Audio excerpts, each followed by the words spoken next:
Olá, meus amigos, minhas amigas, meu nome é Roberto Farinazzo e, como você sabe, essa é uma aula complementar em relação às aulas presenciais do curso preparatório Farinazzo, curso preparatório para a prova da OAB, mas mesmo você eventualmente não sendo um aluno da OAB, é muito interessante que assista a essas aulas de legislação especial, uma vez que o conteúdo dessas aulas são cobrados não somente na prova da OAB, mas também na maioria dos concursos públicos, ok? Bom, e qual que é a aula de hoje? Hoje trataremos da Lei de Drogas, da Lei 11.343/2006. Bom, serão alguns comentários bem pontuais dentro do que mais cai na nossa prova. É claro que pelo pouquinho tempo que a gente tem aqui, o nosso estudo ele é bastante superficial. Isso significa que a minha recomendação é que, além dessa aula de maneira muito objetiva, muito breve sobre a lei de drogas, dentro do que mais cai na sua prova, você também deve abrir a lei 11.343/2006 e, principalmente na parte dos crimes e das penas, fazer aquela boa leitura como forma de complementar essa aula, que é apenas uma forma de simplificar o seu estudo, ok? Bom, qual que é o meu primeiro comentário que eu reputo muito importante sobre a lei de drogas? A lei de drogas, evidentemente, ela sempre nos traz a expressão drogas, só que essa lei ela não conceitua. Ela não define o que seria drogas para efeito da própria lei, para efeito da aplicação dos crimes previstos nessa lei. Isso significa, você já está percebendo, que a lei de drogas é uma norma penal em branco. Por que uma norma penal em branco? Porque é necessário um complemento sobre a expressão, sobre o termo drogas. Perceberam? Como eu vou saber se determinada pessoa praticou o tráfico de drogas se eu não sei se aquela determinada substância é ou não é uma droga? Então eu preciso de um complemento que me traga uma lista das substâncias que são consideradas como droga para saber se o sujeito, por exemplo, cometeu eventualmente o crime de tráfico de drogas, ok? Então a nossa primeira informação muito importante, muito cobrada nos concursos e também na OAB, é que a lei de drogas é uma norma penal em branco, porque se exige uma complementação acerca da expressão drogas. Mais do que isso, trata-se de uma norma penal em branco heterogênea, também chamada de norma penal em branco própria. Roberto, o que seria uma norma penal em branco própria ou heterogênea? É aquela que precisa de um complemento e que este complemento não se situa na própria lei. O complemento, no nosso caso aqui, vem em uma portaria administrativa da Anvisa. Perceberam que se a complementação não está na lei, se a complementação não é legislativa, se trata de uma norma penal em branco heterogêneo. Mais uma vez, é aquela que a complementação está fora da lei, que é o nosso caso da Lei 11.343/2006, em que a complementação a respeito da expressão drogas não é encontrada nem na lei de drogas, nem em qualquer outra lei, mas sim em uma portaria administrativa. Por isso, norma penal em branco heterogênea. Agora eu quero trazer para vocês os dois principais crimes, aqueles que não caem, aqueles que despencam na nossa prova.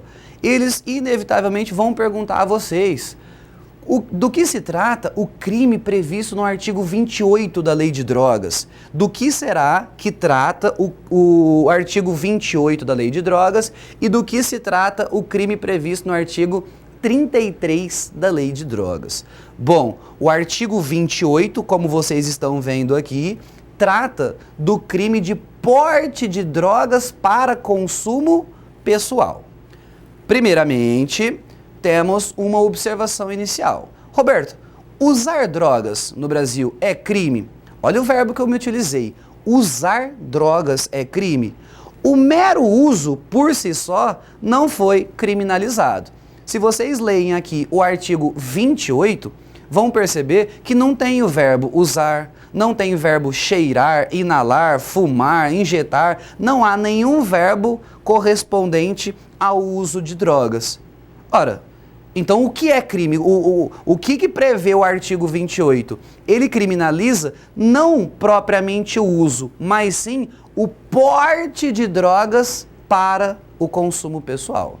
Perceba que o que está criminalizado não é propriamente o uso, mas sim o porte das drogas para consumo pessoal. Vocês estão vendo que esse artigo 28 traz vários verbos correspondentes a um só crime, ok? Isso é o que se chama de tipo misto alternativo. É aquele tipo penal que, para ser cometido, pode haver a prática de vários verbos. Eu até indagaria. E se em um mesmo contexto eu adquiria droga, eu tinha droga também em depósito, eu carregava droga comigo, enfim. E se eu, no mesmo contexto delitivo, pratiquei vários verbos deste artigo 28. Será que eu cometo vários crimes do artigo 28 em continuidade delitiva, por exemplo? Pessoal, a resposta é não. Por se tratar de um tipo misto alternativo, faz surgir o princípio da alternatividade. O que fala o princípio da alternatividade? Ele diz que, mais uma vez, em se tratando de um tipo misto alternativo, que é aquele tipo penal como o artigo 28, que prevê vários verbos, a prática de mais de um verbo, no mesmo contexto fático, no mesmo contexto delitivo, não gera uma continuidade delitiva, mas sim, preste atenção, crime único. Mesmo eu praticando vários verbos, mesmo eu praticando todos os verbos do artigo 28, se dentro do mesmo contexto, eu não respondo em continuidade delitiva. Pelo contrário, eu respondo por um só crime. Eu respondo pelo crime único do artigo 28, por se tratar, mais uma vez, de um tipo misto alternativo. Quem diz isso, que vai haver crime único? Princípio da alternatividade, ok? Bom, esse princípio já caiu umas 2, 3, 4 vezes em provas, não só de primeira, mas de segunda fase da OAB. É muito importante para o nosso estudo, ok? Bom, uma segunda indagação, um segundo comentário muito breve que eu tenho a fazer é o seguinte: Roberto, mas esse artigo 28 é crime mesmo? Será que se trata verdadeiramente de um crime? Pessoal, sem entrar em muitas discussões doutrinárias, já de uma maneira muito mais simplificada para você, eu digo que sim. O artigo 28 da Lei de Drogas, que trata do porte de drogas para consumo pessoal, é sim crime. Por uma política criminal. Se a gente perceber o artigo 28 aí na Lei 11.343, a gente vai perceber que ele se situa no capítulo dos crimes. Então a lei deixou muito claro para a gente que o artigo 28, que o porte de drogas para consumo pessoal é sim uma figura criminosa. Trata-se sim de um crime. Agora, a doutrina comenta, e com muita razão, que esse crime ele foi descarcerizado. Significa, não há cárcere, não há prisão. Percebam, meus amigos, que as penas previstas ao artigo 28, a quem comete o crime de porte de drogas para consumo pessoal, não são penas privativas de liberdade. Numa linguagem mais popular, quem comete porte de drogas para consumo pessoal não vai para a cadeia. É um crime que não dá cadeia, é um crime que não comporta pena privativa de liberdade. Vocês vão olhar aí no preceito secundário, aí na pena do artigo 28, vão perceber que não tem reclusão, vão perceber que não tem detenção, vão perceber, portanto, que não há nenhuma pena privativa de liberdade, ok? Então, é sim um crime, mas é um crime sui generis, porque é um crime sem pena privativa de liberdade. Roberto, quais são as penas para eu decorar em relação ao crime do artigo 28? São 3 penas. Vocês estão percebendo aqui quais são elas.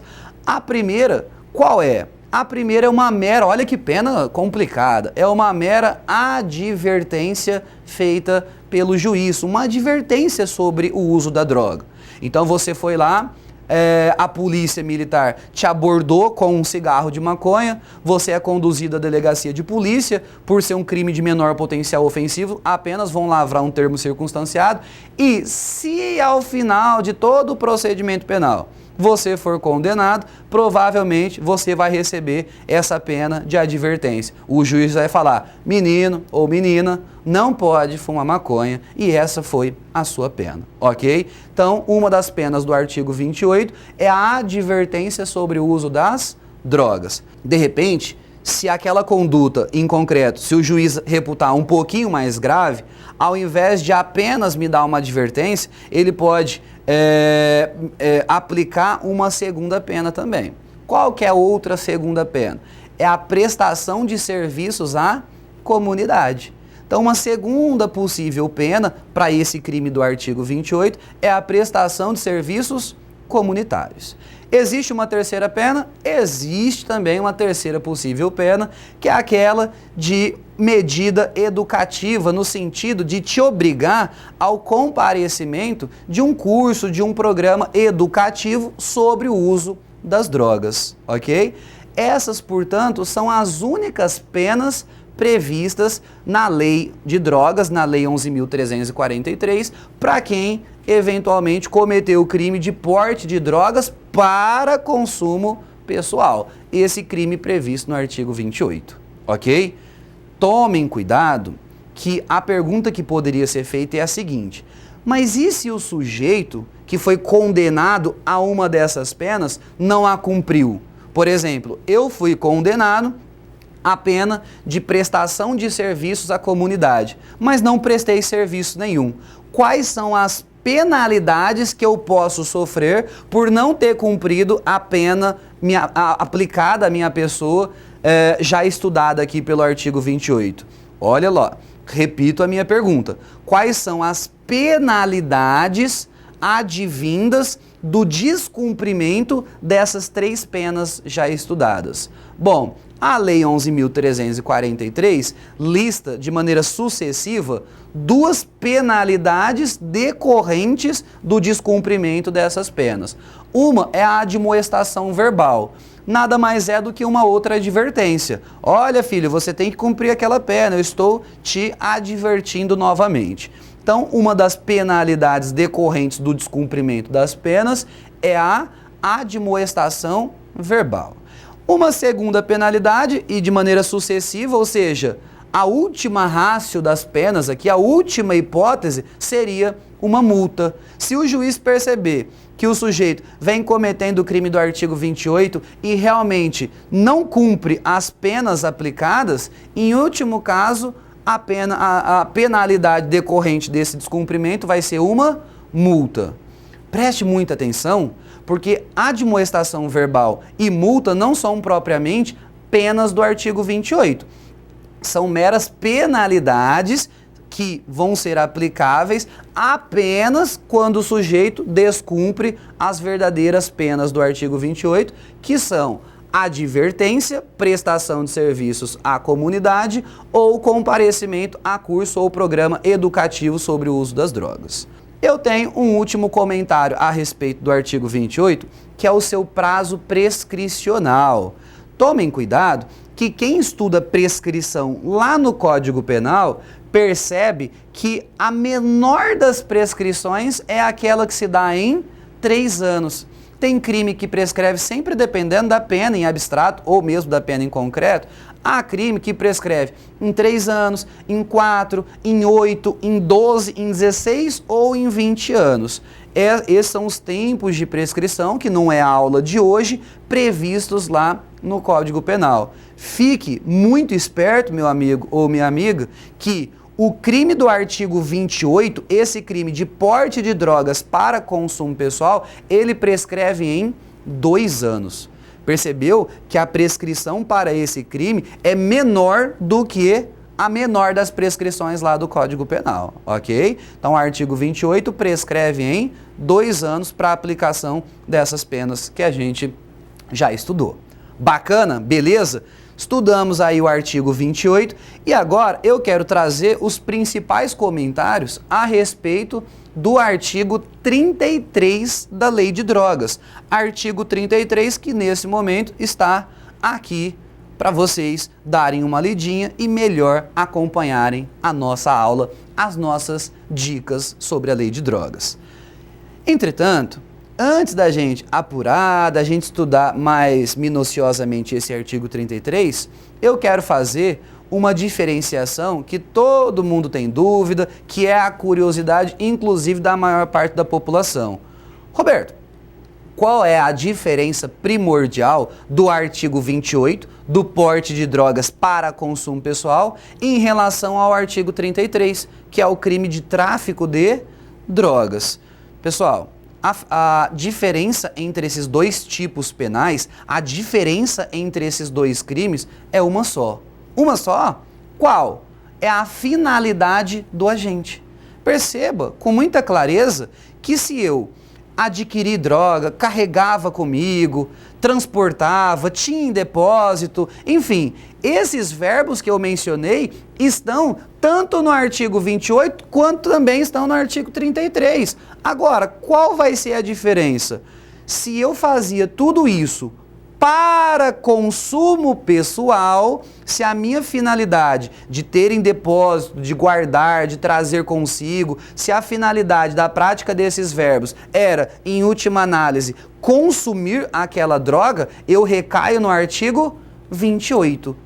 Agora, se a minha finalidade era de fornecimento dessa droga, era uma espécie de comercialização da droga, opa, não era mais para consumo pessoal? Não. Então eu saio do artigo 28 e vou para o artigo 33, vou para o crime de tráfico de drogas. Então, o que diferencia primordialmente o artigo 28 do artigo 33, para a gente conseguir assinalar com muita facilidade na nossa prova, é a finalidade que eles vão mencionar em relação ao agente que praticou um desses verbos. Perceberam que muitos verbos se repetem, tanto no artigo 28 quanto no artigo 33. O que vai diferenciar um crime de outro é a finalidade do agente. Se era, em última análise, para consumir a droga, artigo 28. Se era para comercialização ou fornecimento, ainda que gratuito, opa, falou de fornecimento, envolveu um terceiro no uso dessa droga,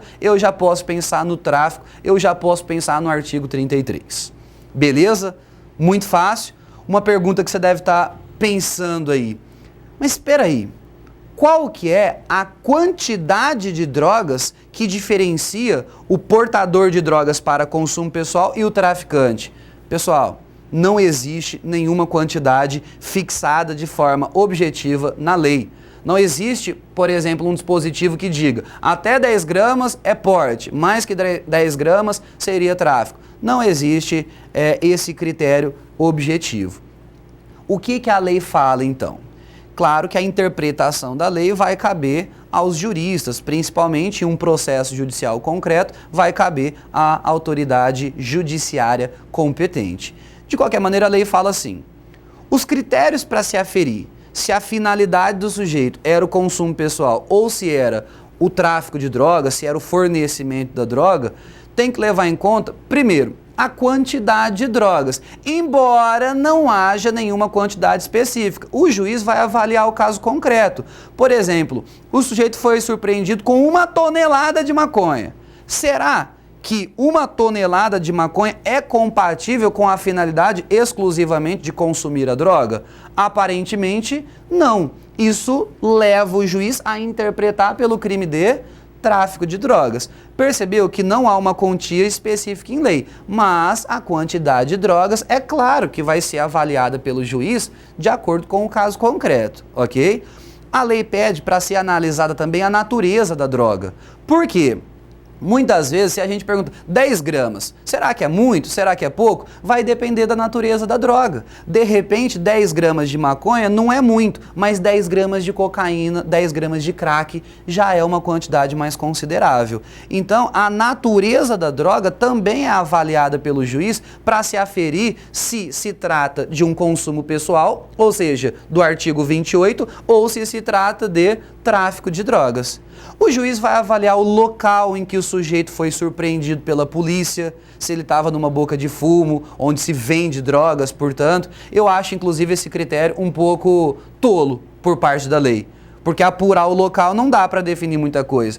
Porque no mesmo local onde o traficante se encontra, o usuário também se encontra. Bom, mas de qualquer maneira é um dos critérios previstos na lei para diferenciar a finalidade do consumo pessoal do artigo 28 ou do tráfico de drogas previsto no artigo 33, ok?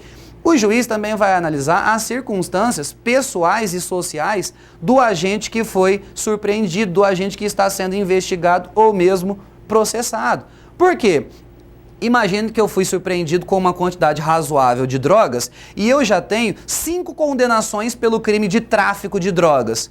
Isso é levado em consideração pelo juiz na sua interpretação por um possível crime de tráfico de drogas. Então é claro que os antecedentes são utilizados como interpretação para se apurar se se trata do artigo 28 ou do artigo 33. São as condições pessoais e mesmo sociais do agente. Olha que interessante. Soa como um comentário aparentemente com alguma discriminação, mas perceba que existe uma lógica. Sobre essas circunstâncias sociais, eu sei que chega a ser feio falar isso, mas é infelizmente o que acontece na prática forense, que o pobre tem uma chance muito maior de ser condenado pelo crime de tráfico de drogas. O rico tem uma chance muito maior de ser condenado pelo crime de porte de drogas para consumo pessoal. Roberto, mas que esquisito isso. Por que essa maior chance de interpretação na forma em que você colocou? Porque se o sujeito, por exemplo, foi pego com 30 gramas de cocaína, vamos supor que 30 gramas custe R$1.000. Se esse sujeito alega, por exemplo, que tem um trabalho e que ganha um salário mínimo por mês, será que quem ganha um salário mínimo por mês tem R$1.000 para comprar em cocaína simplesmente para o seu consumo pessoal? Ou será que se ele foi encontrado é porque ele comercializa esse tipo de droga? Perceberam que as circunstâncias sociais do sujeito, como por exemplo o seu próprio salário, pode ser um dos critérios utilizados pelo juiz para tentar aferir se aquela droga realmente foi comprada para o seu consumo pessoal ou se aquela droga era produto de comercialização. O sujeito que tem uma renda um pouco maior, ele consegue com mais facilidade tentar demonstrar que aquela droga foi sim, mesmo em quantidade razoavelmente alta, foi sim adquirida para fins de consumo pessoal. Então as circunstâncias pessoais, até mesmo no sentido dos antecedentes e inclusive as circunstâncias sociais são disponibilizadas pela lei como critério que ajuda o juiz, não de maneira muito categórica, não de maneira absoluta, mas ajuda o juiz a interpretar pelo consumo pessoal ou mesmo pelo tráfico de drogas, beleza? Lembrando que não há um critério muito objetivo em relação à quantidade. É um mero critério interpretativo, mas sem um quantum específico de drogas para diferenciar ambos os tipos penais. Bom, falando ainda do artigo 33, ainda dentro do crime de tráfico de drogas, temos alguns comentários. Quantos comentários a ser feitos nós temos? 4. Por que 4? Porque o artigo 33, ele prevê 4 parágrafos e a gente precisa comentar rapidamente cada um desses parágrafos. É preciso estudar o parágrafo 1º, parágrafo 2º, parágrafo 3º e parágrafo 4º do artigo 33. São condutas, portanto, correlatas ao tráfico de drogas, porque advém do caput do artigo 33, que trata desse crime de tráfico de drogas, tudo bem? Isso cai? Não, isso despenca na sua prova e em qualquer outra prova de concurso ou mesmo da OAB. Bacana? Beleza? Bom, Roberto, que trata o parágrafo 1º do artigo 33 da Lei de Drogas. Esse parágrafo 1º são condutas equiparadas aos verbos do artigo 33 caput. Vocês já leram aqui ao lado quais são os verbos que, se não for para consumo pessoal, configuram o crime de tráfico de drogas. Já devem, inclusive, ter percebido que as condutas do caput do artigo 33, tráfico de drogas, têm a pena de 5 a 15 anos. Perceba que o crime de tráfico de drogas é um crime equiparado a hediondo e possui uma pena altíssima, uma pena de 5 a 15 anos.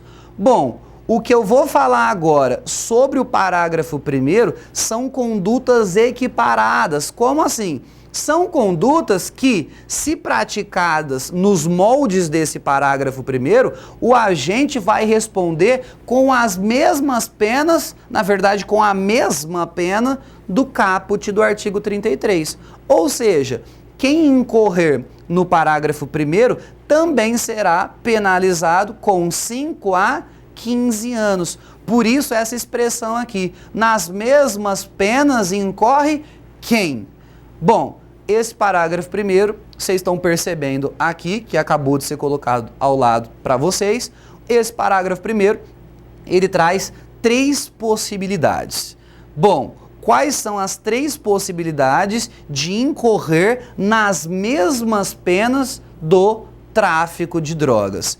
A primeira possibilidade é aquela em que o sujeito também adquiriu, forneceu, guardou consigo, trouxe em depósito, enfim.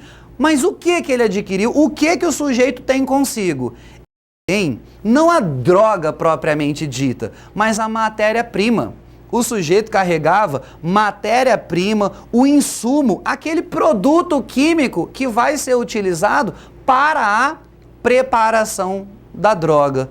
Olha que interessante, seria uma forma da lei punir atos preparatórios. Nesse caso, é possível por expressa disposição legal. Então, quem ainda possui apenas a matéria-prima, o insumo ou o produto químico destinado à preparação da droga, nesse caso de fornecimento, de comercialização, já pode ser penalizado com a pena lá do caput do artigo 33, 5 a 15 anos, é isso mesmo.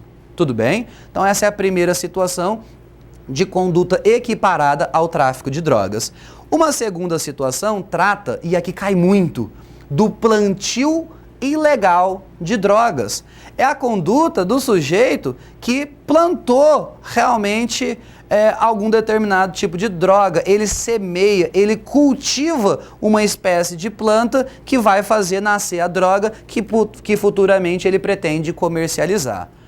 Aqui um cuidado se faz necessário. Esse plantio ilegal, então, configura o crime de tráfico de drogas, me faz ser penalizado nesses moldes aí do caput do artigo 33, de 5 a 15 anos? Bom, aqui a gente tem que fazer um cuidado, uma observação muito séria. Se esse plantio ilegal foi destinado para a comercialização, se comprovar que o sujeito tinha uma plantação de maconha para posteriormente vender essa maconha, opa, configura-se uma conduta equiparada ao tráfico de drogas. Pena de 5 a 15 anos. Ótimo. Muito cuidado. Por quê? Porque se esse plantio ilegal, se esse ato de semear, de cultivar, de colher alguma planta de droga, evidentemente, for para consumo pessoal, aí eu saio desse parágrafo 1º, eu saio desse artigo 33 e começo a pensar novamente lá no artigo 28, onde não há pena privativa de liberdade, onde não há prisão em flagrante, não há prisão preventiva, não há qualquer tipo de prisão. Então, qual que é a conclusão? Se a prova falar em plantio ilegal de drogas, em semear, cultivar drogas como forma de plantio, eu posso estar lidando com as penas do artigo 33, como posso estar lidando com as penas que não são privativas de liberdade lá do artigo 28. O que vai depender é a finalidade do meu plantio. Ah, eu tinha um pezinho de maconha no meu quintal, simplesmente para o meu consumo pessoal. Opa, então não recaio nesse parágrafo 1º. Eu vou lá para o artigo 28 e, portanto, não serei nem mesmo preso em flagrante. Jamais haverá prisão em flagrante em relação às condutas do artigo 28. Tudo bem? Beleza? Tomem cuidado com a questão do plantio, então. Pode configurar o tráfico, como pode configurar o porte de drogas para consumo pessoal. Tudo bem? Legal. Uma terceira e última conduta equiparada ao tráfico de drogas, ou seja, as penas do caput do artigo 33, é aquela do sujeito que se valeu de uma propriedade de uma determinada casa, um apartamento, enfim, para o tráfico de drogas. Não só o sujeito que se vale daquele local, como principalmente o sujeito, o proprietário, que consente para que um terceiro realize as suas condutas, ou seja, o seu tráfico de drogas naquela sua propriedade. Roberto, como assim? Que significa essa história? Imagine que eu seja proprietário de uma determinada casa em que eu não a uso já faz alguns meses. Um determinado conhecido meu, que é traficante muito conhecido na cidade, ele se aproxima de mim e fala: quanto você quer para alugar essa casa para mim? E aí o sujeito é muito franco comigo, ele é muito sincero. Ele fala: eu vou pagar R$ 5.000 de aluguel nessa casa e, inclusive, eu vou utilizá-la para fins de tráfico de drogas. Você aluga essa casa para mim?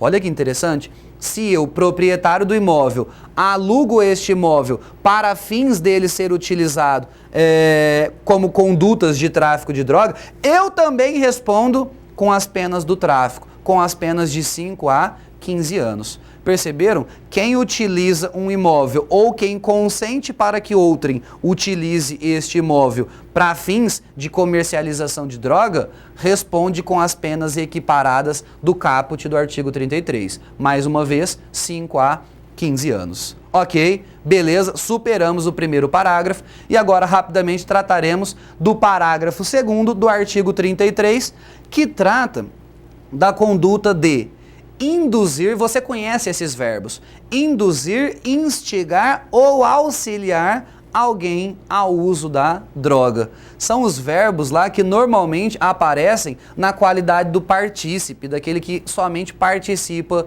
de um contexto delitivo. Mas vamos lá, aqui configura crime próprio. Perceba que quem instiga, induz ou auxilia alguém a usar indevidamente uma droga, responde com as penas do parágrafo 2º do artigo 33 da Lei de Drogas. O que seria induzir? Induzir seria estimular, criar a ideia na mente daquela pessoa. Eu começo a falar: olha, nunca experimentou? É bom, é legal. Você é careta, por que não está usando? É aquele amigo chato que vai te estimular a usar a droga. Esse sujeito que induz você a usar a droga, responde criminalmente? Responde, mas com base no parágrafo 2º, que, como vocês estão percebendo, tem a pena bem ínfima. Salvo engano, a pena de 1 a 3 anos, ok? Uma pena muito menor do que aquela do tráfico de drogas propriamente dito, ok? Induzir, portanto, é criar a ideia na mente da pessoa. Instigar é apenas reforçar uma ideia já existente. Então o sujeito, ele me pergunta: eu estou pensando em fumar um baseado, o que você acha? Eu falo: eu acho que é bom, eu acho que é legal, pode fumar, eu aconselho realmente a você a ter esse tipo de conduta. Bom, eu instiguei, porque eu reforcei uma ideia que já existia na mente do sujeito. E auxiliar é, por exemplo: você quer fumar, não está tendo muito jeito, aí é o seguinte, tó o isqueiro aqui, tó um fósforo, enfim, eu de maneira acessória auxilio o sujeito ao uso da droga. Bom, mais uma vez, quem apenas de forma acessória induz, instiga ou auxilia alguém ao uso, responde com essas penas bem brandas, bem ínfimas do parágrafo 2º. Tão branda é essa pena que nem mesmo é considerado aqui uma conduta equiparada a crime hediondo, ok? O tráfico é uma conduta equiparada a crime hediondo, a gente sabe disso. Só que o caput e o parágrafo 1º. Esse parágrafo 2º não é equiparado a hediondo, mesmo porque a pena seria incompatível com isso. A pena é apenas de 1 a 3 anos. Inclusive, por ter a pena mínima não superior a 1 ano, é um crime compatível com a suspensão condicional do processo. Aquele sursi processual previsto lá no artigo 89 da Lei 9.099/95. Tudo bem? Cuidado! se eu não me limito a auxiliar, induzir, instigar, se ainda que gratuitamente eu forneço a droga para o sujeito, aí eu não recaio no parágrafo 2º, eu recaio no caput e me torno traficante.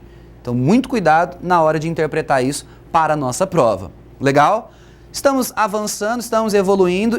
Agora, já no parágrafo 3º do artigo 33, esse parágrafo, ele, na minha opinião, é o campeão dos 4, porque é o que trata do que se chama de uso ou até tráfico, de acordo com alguns doutrinadores, uso ou tráfico compartilhado. Olha só qual que é a ideia do artigo 33, parágrafo 3º. É uma situação em que você, tecnicamente, é um pouquinho traficante, mas tecnicamente você é um pouquinho usuário também. Por ser um pouquinho usuário e um pouquinho traficante, você nem vai ter aquela pena muito branda do artigo 28, que nem comporta privação de liberdade, mas também não vai ter aquela pena alta, aquela pena rígida do caput do artigo 33. Você, por ser um sujeito meio usuário, meio traficante, você também vai ter uma pena intermediária, uma pena muito menor do que a do caput, ok? Inclusive é um crime de menor potencial ofensivo, já que a pena máxima não supera, não excede 2 anos. É aquele crime regido lá pelo juizado especial criminal. Bom, só que para se falar em um uso e um tráfico compartilhado, para se falar nessa pena mais branda do que a do tráfico de drogas, alguns requisitos se fazem necessários. Primeiro, você tem que ter fornecido a droga, como estão percebendo aí, é a conduta do sujeito que forneceu a droga para outro, mas forneceu gratuitamente. Se você cobrou aqui, já cai lá no artigo 33 caput, você já não pode responder mais com as penas do parágrafo 3º. Bom, mas não basta que a conduta seja gratuita, que o fornecimento seja gratuito. Isso tem que ocorrer, tem que estar comprovado, no caso concreto, que você forneceu essa droga gratuitamente e de maneira eventual. Foi algo esporádico. Porque se comprova que você é um sujeito que fornece, ainda que gratuitamente, mas todos os dias uma determinada droga, opa! Ainda que gratuitamente, você responderia pelo caput do artigo 33, receberia uma pena maior. Perceba que para se falar na pena mais branda do parágrafo 3º, tem que ter um fornecimento gratuito e tem que ser algo eventual. Não pode ter habitualidade, ok? Isso não pode ocorrer com muita frequência. Tem que ser algo eventual, tem que ser algo meramente esporádico. E isso vai ficar a critério da interpretação do juiz, ok? Então tem que ser gratuito, tem que ser meramente eventual. Olha que interessante, um terceiro requisito, que para você responder pelo parágrafo 3º, você fornece a droga gratuitamente, eventualmente, e você vai consumir essa droga junto com aquela pessoa de seu relacionamento, junto com aquela pessoa, com aquele seu amigo que você forneceu a droga. Muito curioso isso. A lei, e com muita razão, reputa muito mais grave a conduta de quem fornece a droga para envenenar as outras pessoas, mas o sujeito não usa. Ou seja, ele entende, ele tem consciência da gravidade que é o tráfico e por isso ele inclusive não é usuário. Ele apenas, mesmo que gratuitamente, mesmo que eventualmente, ele só fornece a droga para o outro. Ele mesmo não usa. Se acontecer isso, não se fala no parágrafo 3º. A gente volta lá para o caput do artigo 33. Tudo bem? Então, o parágrafo 3º, com essa pena mais branda, como já disse a vocês, envolve alguns requisitos. Vamos lembrar? Primeiro, o fornecimento tem que ser gratuito. Segundo, tem que ocorrer eventualmente. Significa, não pode ter habitualidade. Terceiro, tem que ser uma droga fornecida para juntos consumirem. Se você não consome a droga, você é meramente um traficante. Então você tem que consumir junto com aquela pessoa para configurar um meio usuário, meio traficante e receber as penas do parágrafo 3º. Além disso, para a gente encerrar, o sujeito tem que ter fornecido a droga para uma pessoa de seu relacionamento. Aqui, claro que o termo é um pouquinho aberto, mas de qualquer maneira, pessoa, seu relacionamento poderia ser um namorado, uma namorada, um amigo, aquela pessoa que você já se relaciona há algum tempo. Isso significa que se gratuitamente, eventualmente, mesmo que eu consuma juntamente com aquela pessoa droga, mas se for, por exemplo, em uma balada que eu forneço, consumo junto a uma pessoa que eu nem tenho relacionamento, que eu mal conheço aquele sujeito, opa, eu já não preencho mais os requisitos do parágrafo 3º e aí recairia no caput do artigo 33 com aquela pena mais alta. Tudo bem? Gratuitamente, eventualmente, tem que consumir junto e tem que ser uma pessoa de meu relacionamento. Preenchidos esses requisitos, se fala num uso ou mesmo num tráfico compartilhado, com uma pena muito mais branda, inclusive vai se tratar de uma infração penal de menor potencial ofensivo, regido lá pelo Juizado Especial Criminal, compatível com aqueles benefícios da Lei 9.099/95. Ok?